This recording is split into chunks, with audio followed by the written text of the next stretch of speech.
Yeah, and I think boss Dens, you would, agree to me when I say na lumaban tayo in a way na kung may nakita tayong mali, i-correct natin.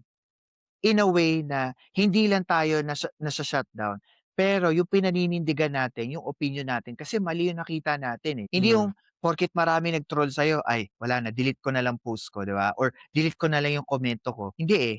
Dapat ngayon na yung high time, i-push mo yung narrative mo. Kung nakita mong mali yun, correct mo.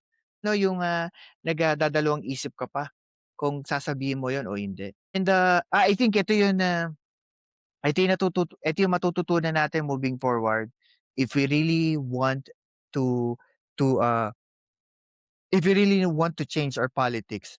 Kung naniniwala pa rin kayo sa ginagawa ng pangulo, 'di ba, at ano nangyayari sa ekonomiya at gusto niyo pong, mag-succeed, hindi lang ang pangulo, sabihin na natin yung gobyerno, hmm, hmm. po natin yung totoong totoong, idea, mga facts.